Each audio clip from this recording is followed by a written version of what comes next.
In life, everybody depends on experience. An encounter is when you encounter the omnipotent and omniscient. A man was by the river. He was waiting to enter the river. He had waited for 38 years. But an encounter came, the river came to meet him. For you to have an encounter that cancels experience, the voice of your family, number one, can limit you. When Joseph had a dream, he told his brother his dream. They envy him from that day. But when Pharaoh heard the dream, he promoted him. Look at me, you are not worthless. The people around you doesn't like you. Before you had an encounter, voices must speak against you. An encounter is what only you see. An experience is what people notice. In this world, if you have only experience, you can't succeed. If you have only experience, you can't succeed. Can I tell you why? Esther did not have experience, he only had an encounter. Sir, there was no experience with Joseph, he only had an encounter.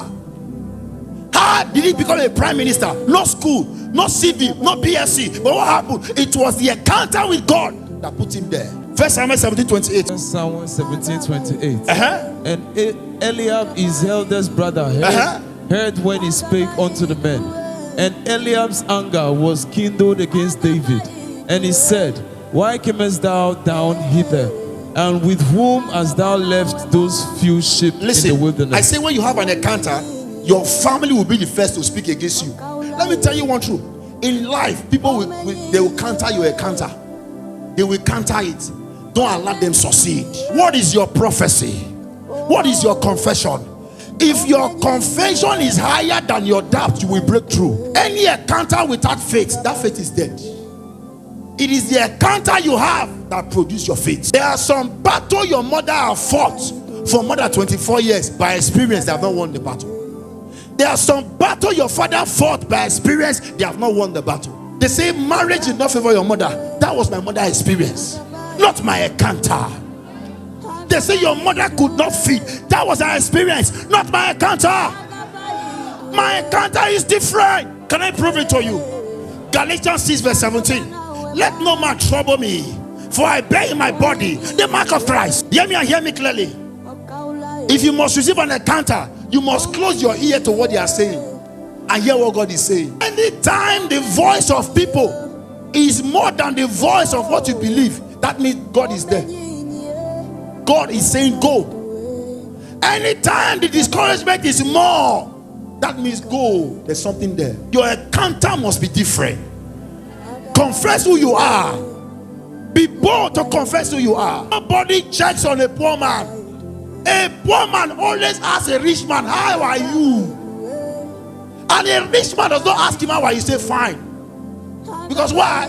If they ask you how are you, meaning you are doing fine.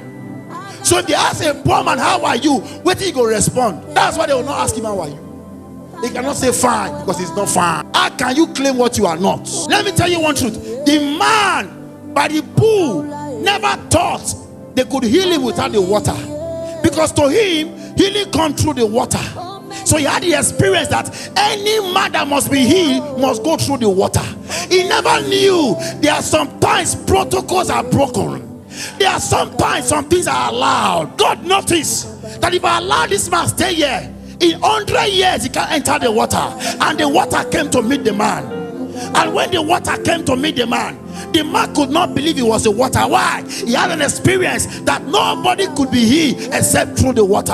That was why Jesus asked him, can you be clean? And the man asked Jesus, I have no man to help me. Because why? He thought in mentality everything was shining to the water.